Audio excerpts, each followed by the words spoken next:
గుత్తేదారులకు 10,000 కోట్ల బకాయిలు, 10 ఏళ్లుగా కాంట్రాక్టులకు ఇక్కట్లు. బిల్డర్స్ అసోసియేషన్ ముఖ్యంగా వన్ నేషన్ వన్ కాంట్రాక్ట్ విధానం వస్తేనే గుత్తేదారులు ఎదుర్కొంటున్న అనేక సమస్యలు దూరమవుతాయని బిల్డర్స్ అసోసియేషన్ ఆఫ్ ఇండియా అయితే కోరుతున్నారు. జాతీయ అధ్యక్షులు ఈ విధంగా అన్నారు. తెలంగాణలో 10 ఏళ్లుగా గుత్తేదారులు అనేక ఇబ్బందులు ఎదుర్కోవాల్సి వస్తుందని, ముఖ్యంగా బిల్లులు చెల్లించే విధానం పూర్తిగా దారి తప్పిందని, పారదర్శకత లేదని చెప్పారు. ప్రభుత్వం గుత్తేదారులకు 10,000 కోట్ల బకాయిలు చెల్లించాల్సి ఉందన్నారు. హైదరాబాద్ వేదికగా నిర్వహిస్తున్న 31వ ఆల్ ఇండియా బిల్డర్స్ కన్వెన్షన్ బ్రోచర్ను అయితే మాదాపూర్లోనే అయితే విడుదల చేశారనమాట.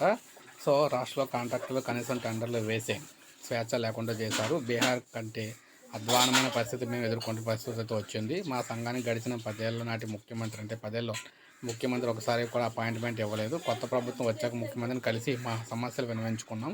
ఆయన సానుకూలంగా స్పందించారని చెప్పారు. సో మొత్తం మేము చూసుకున్నట్లయితే తెలంగాణలో కాంట్రాక్ట్ వర్కులు చేయడానికి కాంట్రాక్టర్లకు 10,000 కోట్ల బకాయిలు అయితే ఉన్నాయి. ఇవన్నీ కంప్లీట్ చేసి ఆ తర్వాత కాంట్రాక్టులు వారు బిడ్లు అయితే వేసుకోవడానికి స్వేచ్ఛ అయితే ఇవ్వాలని చెప్పేసి వీరైతే కోరుతున్నారన్నమాట.